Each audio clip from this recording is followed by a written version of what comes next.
ഇടുക്കി തൊടുപുഴയിൽ പോലീസ് ഉദ്യോഗസ്ഥർ ഓട്ടോ ഡ്രൈവറെ മർദ്ദിച്ചതായി പരാതി. മർദ്ദനമേറ്റ തൊടുപുഴ സ്വദേശി സലീം ആശുപത്രിയിൽ ചികിത്സ തേടി. പരാതിയിൽ സലീമിനെ സ്റ്റേഷനിൽ വെച്ച് അസഭ്യം പറഞ്ഞെന്നും മർദ്ദിച്ചെന്നും ആരോപണമുണ്ട്.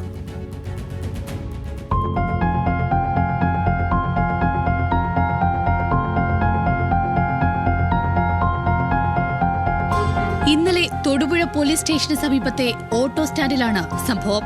സ്റ്റാൻഡിൽ ഓട്ടോ പാർക്ക് ചെയ്തതിനിടയിൽ യൂണിഫോമിലല്ലാതിരുന്ന 2 പോലീസുകാർ സലീമിന്റെ വാഹനത്തിൽ അടിച്ചു. ഇത് സലീം ചോദ്യം ചെയ്തതിനെ തുടർന്ന് ഉദ്യോഗസ്ഥരുമായി വാക്കുതർക്കമുണ്ടായി.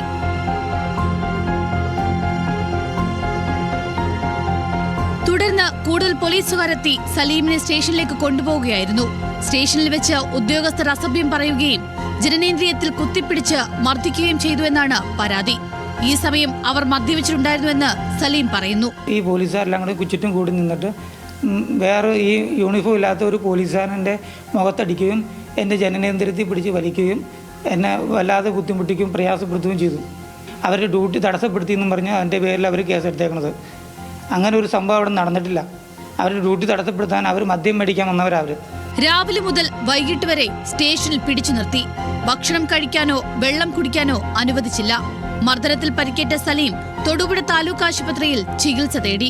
എന്നാൽ സലീമിന്റെ വാദം തെറ്റാണെന്നാണ് പോലീസിന്റെ നിലപാട്. രഹസ്യ വിവരത്തിന്റെ അടിസ്ഥാനത്തിൽ കഞ്ചാവ് പിടിക്കാൻ നിന്ന ഡാൻസർ ടീം അംഗങ്ങളാണ് സലീമുമായി വാക്കുതർക്കമുണ്ടായത്. സംഭവത്തിൽ CCTV ദൃശ്യങ്ങളും മൊഴിയും ശേഖരിക്കുന്നുണ്ടെന്ന് പോലീസ് പറയുന്നു. ന്യൂസ് മലയാളം, ഇടുക്കി.